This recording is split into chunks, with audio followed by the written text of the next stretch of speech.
Welcome to Searching for Ghosts on YouTube. This is the Revisited series on Cayce Lynn McDaniel. The Disappearance of Cayce Lynn McDaniel. That was Searching for Ghosts, Season 1. It's 5 years old. It's already out. You can listen to it wherever you listen to podcasts. Apple Podcasts, Spotify, Amazon, wherever, right? Also want to invite you to listen to Season 2. Where is Bethany Markowski? That is the dub. Bethany Markowski was allegedly abducted from the Old Hickory Mall here in Jackson, Tennessee.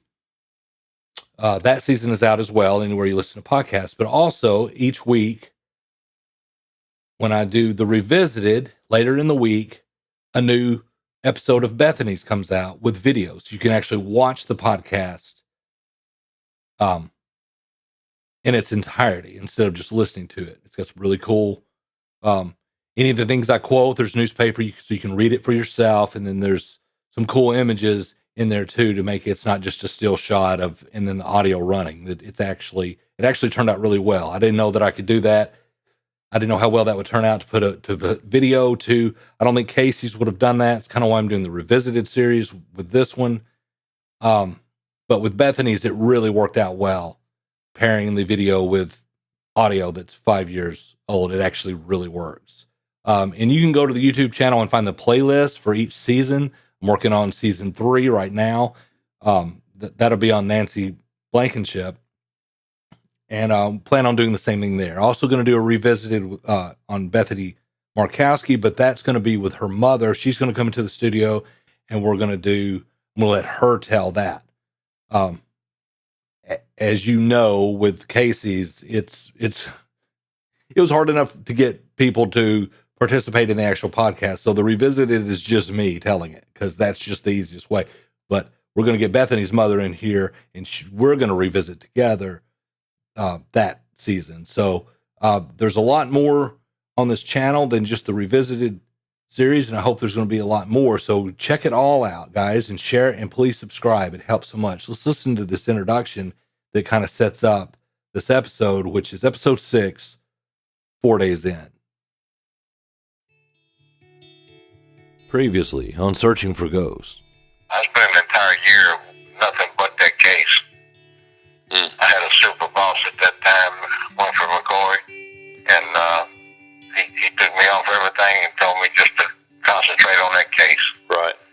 And I traveled several different places, and I had calls from all over the United States.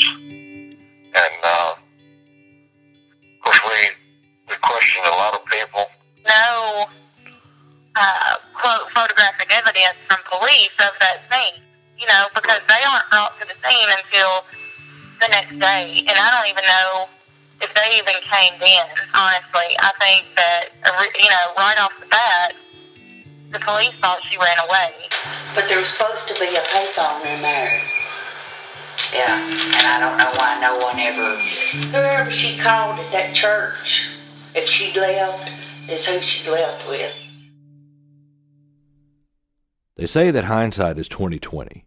In 2017, it's tempting to look back at how this case was handled, or mishandled according to many, and start hurling rocks. But context is everything. I try to put myself in law enforcement's shoes in 1996. There were no email logs to check, no cell phone towers to triangulate. Hell, Cindy didn't even have a working phone at the house. This leaves eyewitness accounts as the crux of the evidence available in this case. And while many cases have been solved because of eyewitness testimony, it is the least favorite means of law enforcement and prosecutors to bring about justice. And in listening to this podcast, you can see why. From the way the house was found to the legion of possible motives, every theory from witnesses spawns new questions, not answers. Many people I've talked to have stated that police dropped the ball, and with the case remaining unsolved for almost 21 years, that statement gets very little criticism. If law enforcement didn't mess this thing up, it would have been solved long ago, right?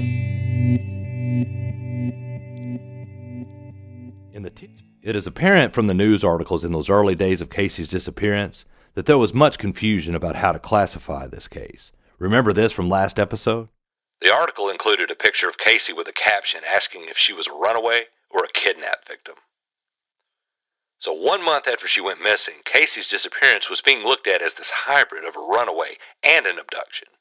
That maybe she was lured away by someone she knew, or willingly left with someone initially, and that it turned into an abduction. An August 21st, 1996 article of the Jackson Sun had a subtitle that read, quote, "Authorities are beginning to suspect the Milan teenager was kidnapped," unquote. The article goes on to say that the department was seeking assistance from the TBI and the television show America's Most Wanted, as well as contacting local media outlets to circulate Cayce's photo and description. The article also states that, quote, "After searching the McDaniel home and finding none of Cayce's personal belongings missing, investigators started treating the case as an abduction. They searched the residence for fingerprints Tuesday," unquote. This was 4 days into the investigation.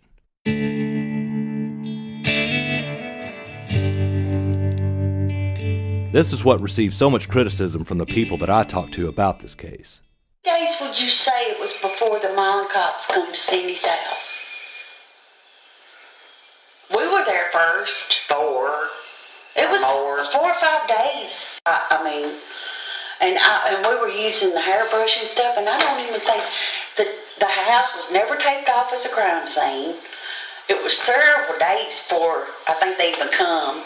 And Cindy said that they said, because I don't know if it was Pam or Dawn got the picture of Cayce up, the missing bulletin, and Cindy said that they said we was messing with the investigation.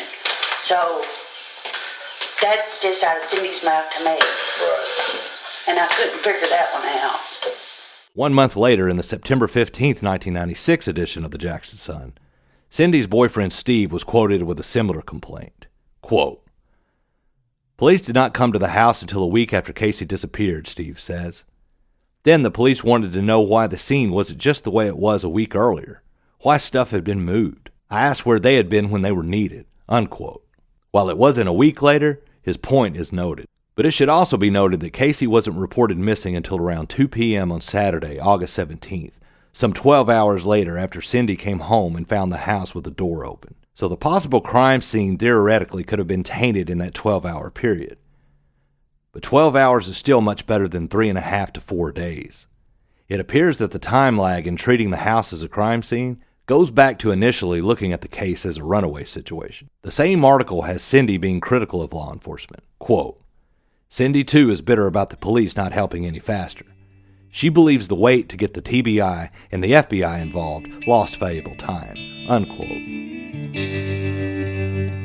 According to reports in the media, it was announced 4 days in that the TBI had been contacted and the FBI on day 5. 10 days after Cayce was reported missing, the composite sketch mentioned in episode 2 was released to the media. The FBI pulled out of the investigation because there was no evidence that she had been transported across state lines. Cayce's story was aired on America's Most Wanted on August 31st, just 2 weeks after she was officially reported missing. That's pretty impressive, in my opinion, to get this on the national radar.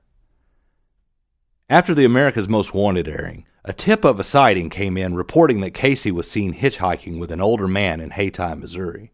Hayti is just across the Mississippi River from Dyersburg, Tennessee, where Cayce had reportedly been seen at a local Walmart.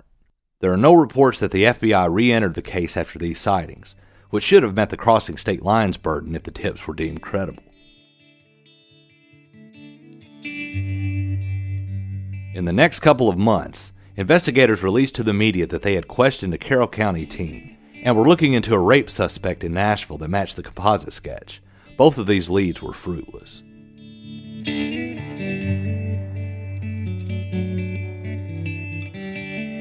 In the September 15th, 1996 edition of the Jackson Sun, the term runaway is again used for what happened to Cayce, not abduction.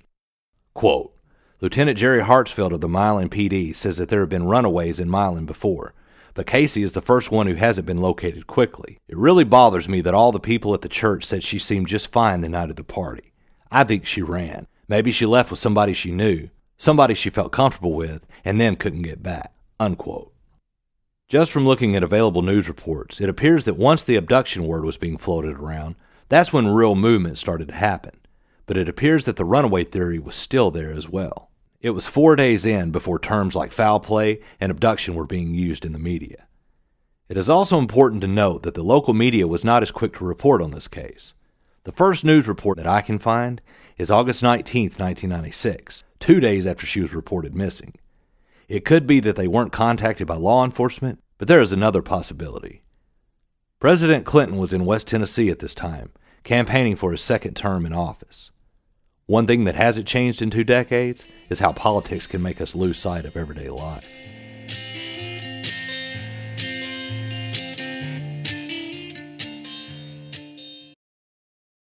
Okay, so the police didn't go into the house until 4 days later after she went missing. Okay, and it caused a big stink. It's still something people talk about, and it was labeled as incompetence. And then for the people who have the belief that law enforcement was somehow in on this thing, it probably fueled that conspiracy thing too. But you have to put it into context.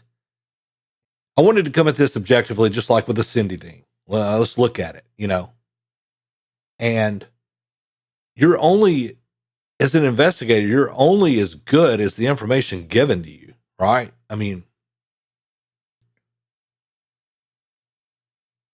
and so I get the whole, I mentioned before, they didn't really know how to classify this thing. Was it an abduction? What, and I think this all leads back to the original vagueness of the two things that just don't mix with the original story. Where that the way the house was set up or talked about, it kind of looks like an abduction. But then, according to Cindy, or according to Amber, Cindy's thinking she's spending the night with somebody, and she's just looking around, and they go to the police, finally go to the police at 2 p.m.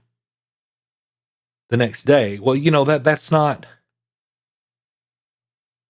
And then, the cops are looking into the things that we talked about last episode with the adult male thing, and the older boyfriend type deal.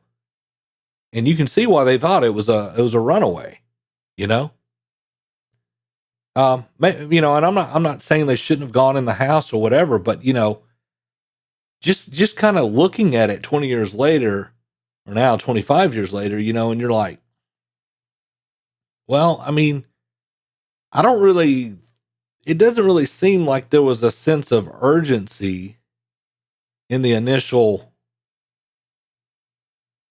I'm sure had the cops day one been approached like, oh my God, Cayce got abducted from the house. There's no doubt that they would go in there, right? But if it's she didn't come home, or she left, and I thought she was spending the night, but I can't find her, blah, blah, blah. They're not going to go to abduction with that information. So in that sense, if you think about it, their reaction is going to be based totally on how Cindy comes at them with the information, right? If she's not panicked, I think Amber even talked about it in that first episode that, she didn't seem like she was pretty calm, right? The other thing too that's weird about this is the composite sketch, that got discounted is it was erroneous. It was nothing to it. But if you look at the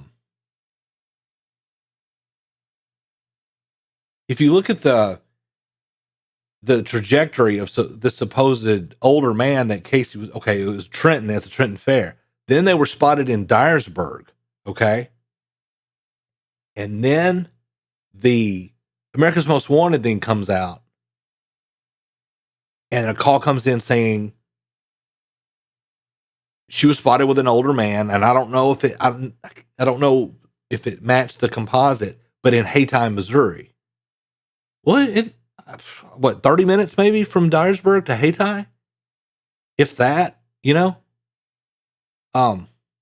it's right across the river. That's right there on the border, the Missouri-Tennessee border. And Dyersburg's right there at the river, right? So that jives, man, as far as like a trajectory of, so that's weird, And again, I don't know all the details of why they discounted that sketch and said that was erroneous, but I'm telling you, that was what are the odds that a Haytime, Missouri call is going to come in after it airs on America's Most Wanted, after one of the sightings was in Dyersburg? Because if you're heading north and you're trying to get out of the state and you're in Dyersburg, that's where you're going. You're going to Missouri. You're going to cross the river and you're there, right? So, and of course we have the Jackson Sun timeline. I do now. I've got the Jackson Sun article, so I can kind of piece together a timeline. You can kind of see how it's called an abduction here, and then it's called, they kind of go back and forth with all that. And then you see Steve, the boyfriend, Cindy's boyfriend, he's quoted, and so now they're kind of angry at Cindy's angry at the cops in the media, saying, well, they didn't come check the house. They waited 4 days, and she's kind of throwing shade on the cops now for this.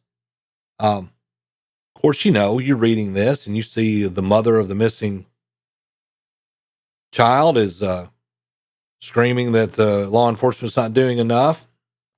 It plays, man. When you read it, it plays, and you're like, yeah, what the hell's going on here, right? But again, it's all about how probably they were approached. The mother of the missing child, she's the squeaky wheel, right? She's going to get the grease. So if she's panicked about the house, I'm pretty sure they would have gone into the house. Let's check out this next clip. When looking at the timeline, it's unfair to say that law enforcement were completely incompetent, especially after those first few days. But when dealing with an abduction and possible murder, those first few days are the most crucial. And if initially classifying this as a runaway is what has thrown this case off from the beginning, you would think that law enforcement would have spent a lot of their time going through Cayce's belongings for some sort of indication that she was planning on running away. Remember the interview I did with Dawn, who helped bring Valerie, the search and rescue dog, to town?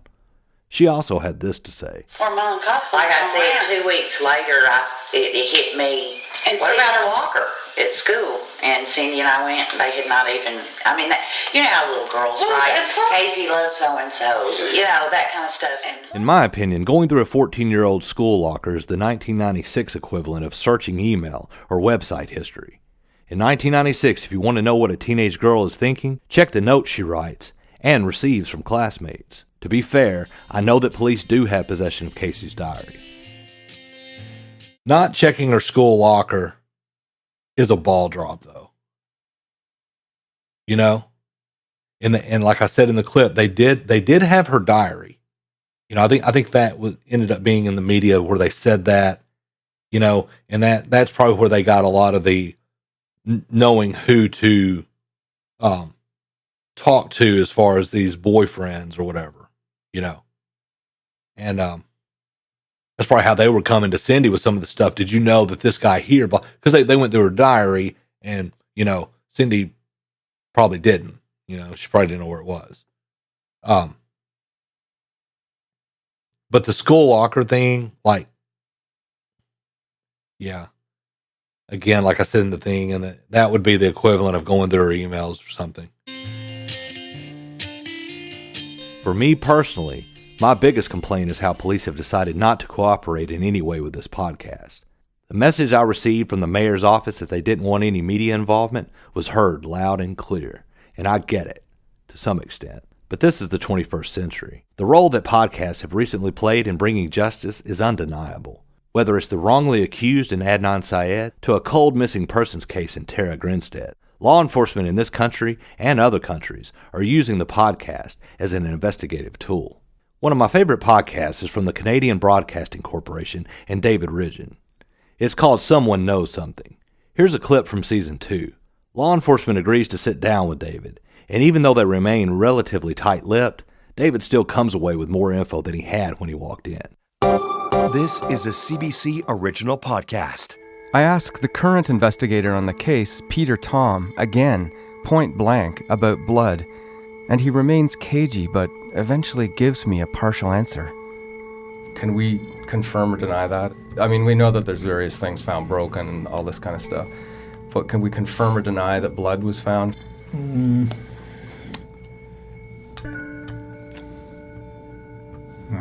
just thinking court-wise. I don't want to be confirming or denying anything that may be relevant to a defense or a prosecution, right? Any blood that was substantive on the scene? I'd say there was nothing substantial Okay. In the way of blood. in the way of blood. This is how I thought it was going to be with searching for ghosts. And to be frank, it's the way it should be. So I wanted this episode to be an objective look at how police have handled this case. There is no need in just pointing fingers and assigning blame. That isn't the purpose of this. But law enforcement does need to be held under the microscope to see if there is anything that they missed that could help in solving this case.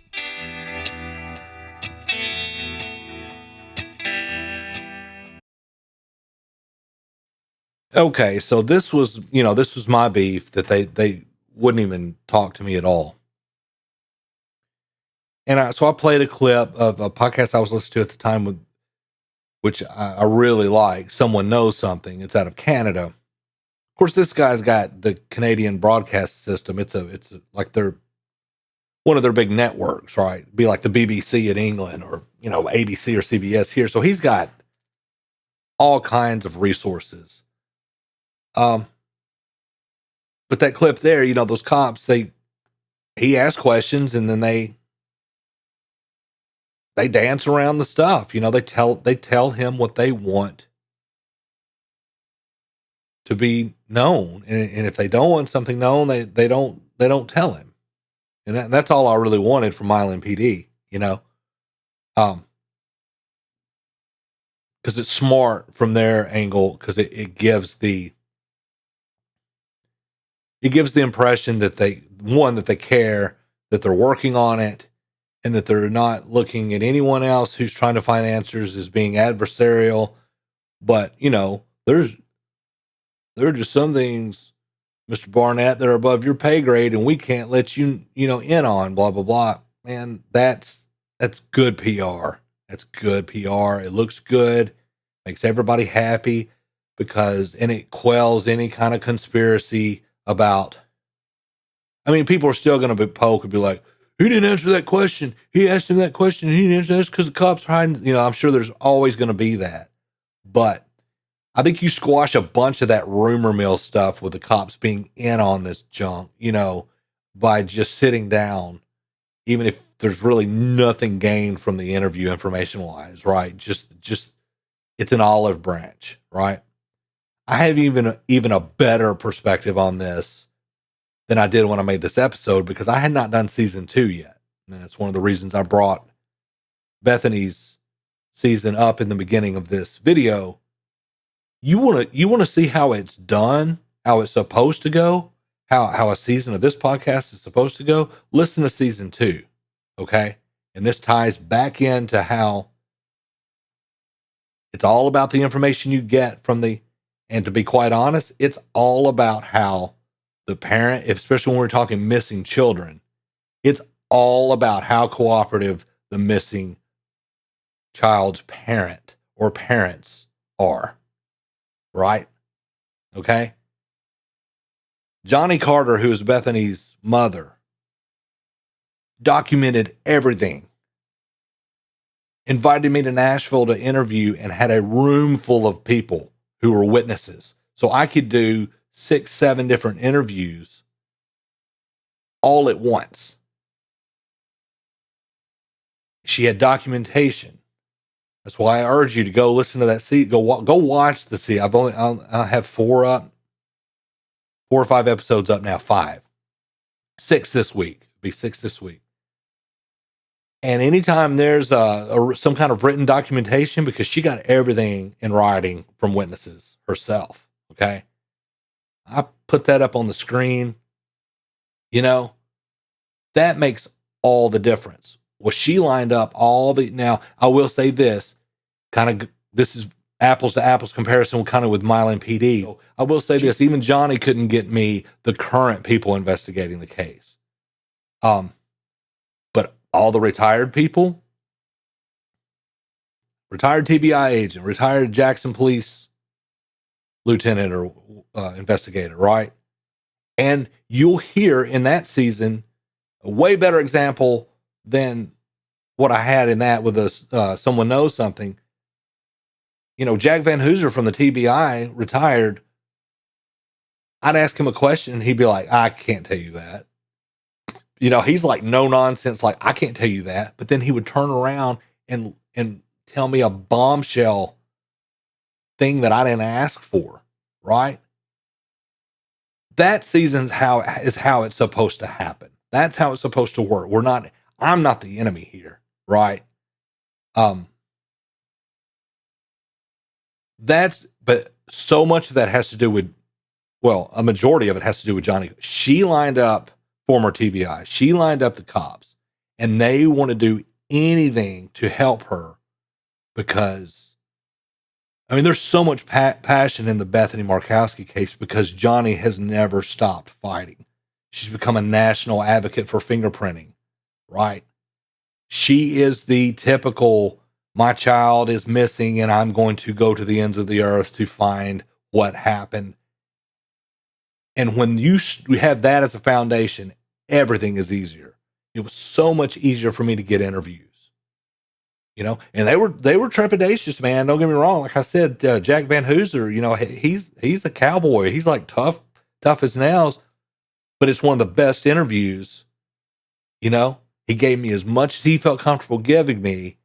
And then because he's retired and his opinion, and to me, he gave that season so much credibility because he was there. But Johnny made that happen, right? If I had someone in my corner, if I had the mother in my corner talking to me herself and going to Bobby Sellers and saying, hey, this guy's trying to help me. There's none of that in Cayce's case. It all starts with the parent of the child. I'm sorry, it does. And how they set the tone for how the investigation goes. Right.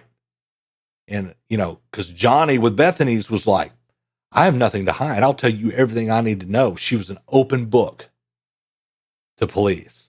And that way, 16 years later, when we did Bethany's season, she can call, and because she's probably still got him on speed dial, right? And like, hey, this guy's doing a podcast. I'm doing it with him. I trust him. You give him an interview? Sure, Johnny. That's how it's supposed to go. I'm sure you remember reference of a possible telephone call made from Cayce that night at church. I couldn't get that out of my head once I heard that. But what are you going to do?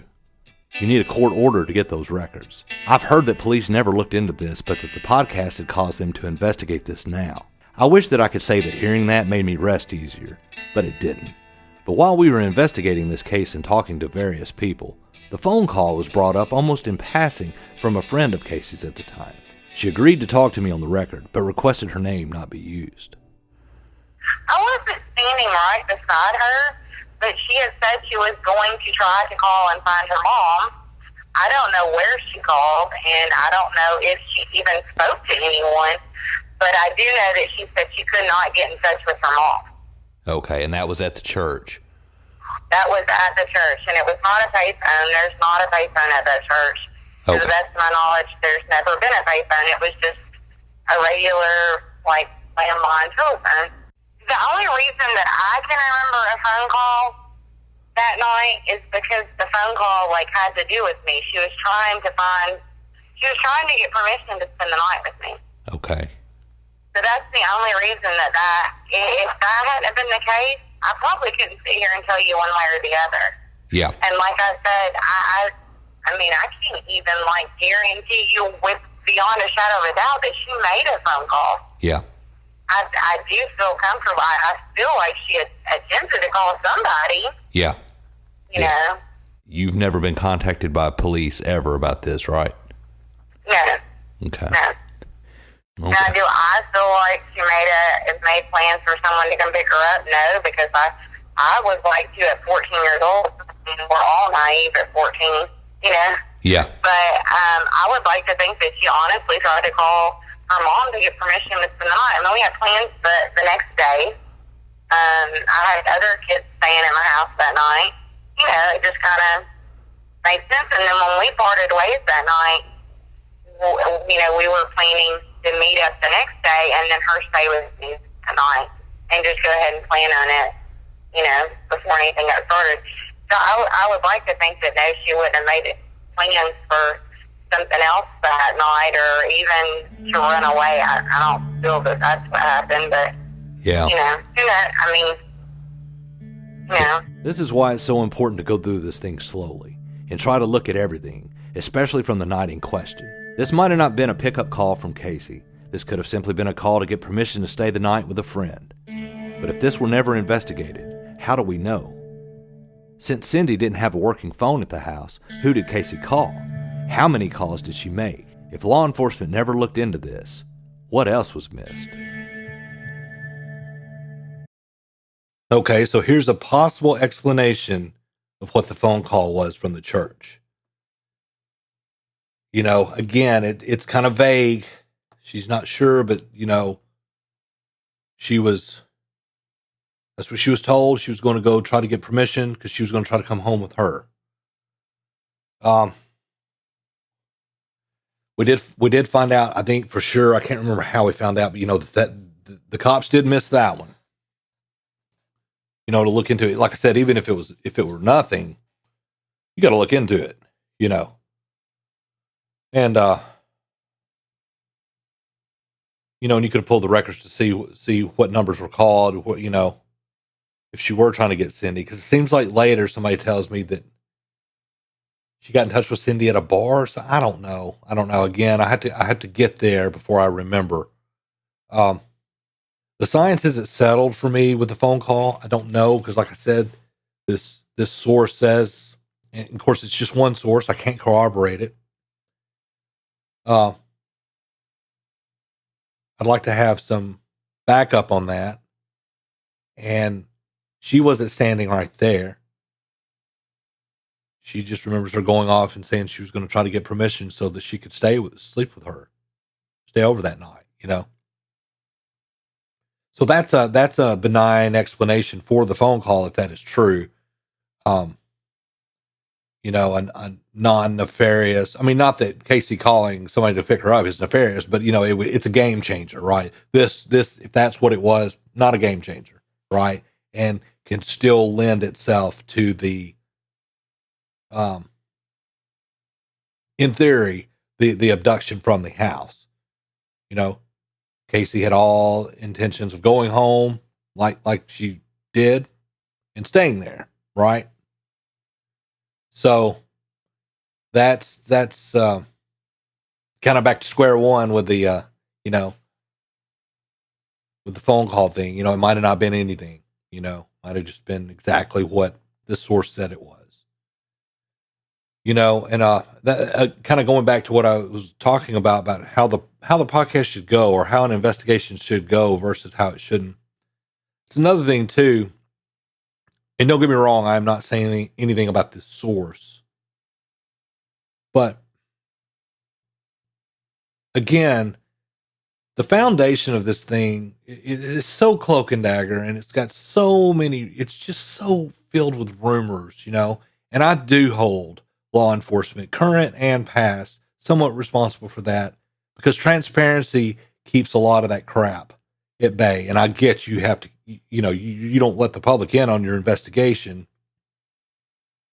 You know, that's cops everywhere do that. You know, you've got to keep the integrity of the investigation.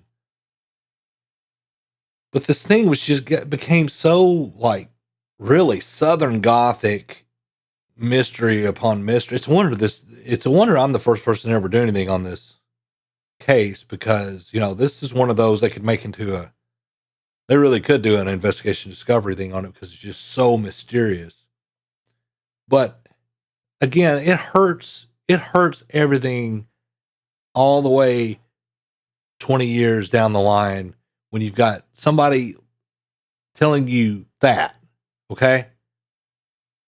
That's innocuous. It's not any kind of bombshell, whatever. If anything, it's transparency, and it settles. If that's true, it settles the thing.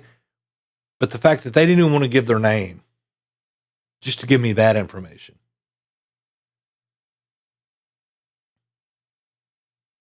That makes you suspect too. Because when you put your name out there, now don't get me wrong, I'm not saying that I don't believe this source, but you can see what I'm saying. Like, again, not to keep comparing season 2 to season 1, but when I go and do Bethany's and it's everybody telling their name and how they knew Bethany and the thing, and it would be some information like that where it's, it wasn't any kind of yes, I was with Cayce and we snuck out that night. And, it's not any bombshell thing. It's like, yeah, she was going to try to spend the night with me and she made a phone call. That's not a bit of information that you should have to hide your name from. And again, I'm not blaming them for that and saying that they were lying, but it does make it less credible when you hear it. But you also understand, because of this case and the way it was all spooky and cloak and dagger and nobody trusted no one else, that people don't even feel comfortable enough to give their name, giving some benign explanation of how they, you know what I mean? They didn't want to go on the record because it was all so just spooky, and everybody was afraid and there was so much fear because the rumors had taken over this case. The rumors were the lead investigators on this case for years, right? And that's why it was so hard to get anything, and I mean, it's a miracle. It's a miracle that an arrest was made in this. It's a miracle that I ended up getting however many episodes I got out of this thing. And I will admit, a lot of them are filler on down the line. We may not even do a revisited on them, other than to say, oh yeah, this episode was crap and I had nothing to put out and I put it out. But it's amazing. Something bigger was at work with this case than cops, me, because all the cards were stacked against us with this one,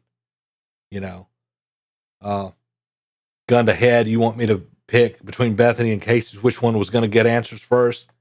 Bethany's, hands down, because Johnny had her stuff documented and lined up, and it's bulletproof. You cannot, and that case is still open, So again, that just kind of goes to the unnecessary suspicion in this case of everybody. It didn't have to be this way. And again, I think it all starts with